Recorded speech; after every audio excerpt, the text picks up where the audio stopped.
Hi, welcome to Barb Makes Things. In a previous how-to, I showed you how to make 3D printer filament rivets, which is a great way to hold some types of things together.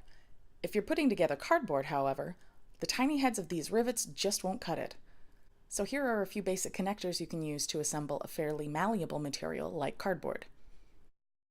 First off, a simple and reusable method is brads, or brass fasteners.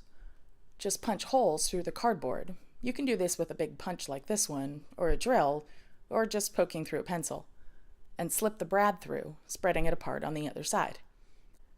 Advantages. These are easily acquired, though you might have to go to an office supply store to find them. They're easy to use, and they're reusable. They're also pretty easy for kids to manage. Challenges. They can be expensive if you're doing a whole lot of connections, and the legs stick out pretty far. Next is zip ties. I've punched holes for this that are slightly smaller than the head of the zip tie. You can use these the regular way, wrapping around the edge. This is great if you're actually near an edge. If you're not, or if you want to make it a pivot point, you can also do it like this. Run one through all the way to the head, then slide a second one on the other side all the way to the cardboard, and trim off the excess with wire cutters. If you are using something malleable like cardboard, and the heads of the zip ties wiggle their way through, or if your holes are a little too big, you can also use washers. Advantages. If you don't already have what you need on hand, a trip to the hardware store will get you washers and zip ties. Nothing sticks out sideways like brads. Plus zip ties make that neat zipping sound. Challenges. These aren't reusable. They can be somewhat expensive if you're doing a lot of connections. Next method, a kind of barbed rivet. Barb like a spike that only lets you go one way, not barb like me. These are made from recycled plastic. Take something like the top of a tennis ball tube or a chip can or a yogurt container or any other thin cuttable plastic and make a shape with a barb. One easy design for it is a shape kind of like a Christmas tree. Pierce it through until the wider section blocks it from coming back out. Advantages.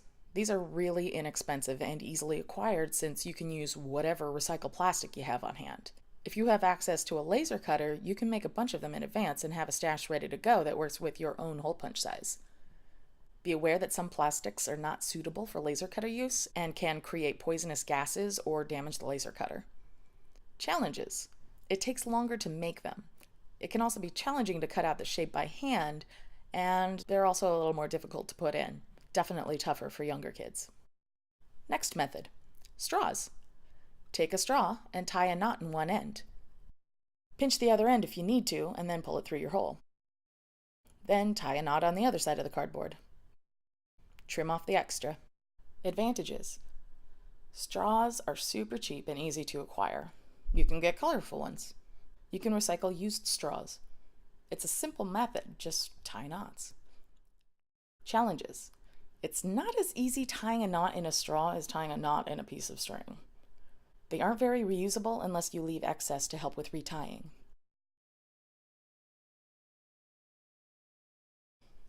And of course, there's always hot glue or duct tape, which I've used with tabs to make the bottom of my makeshift maker box.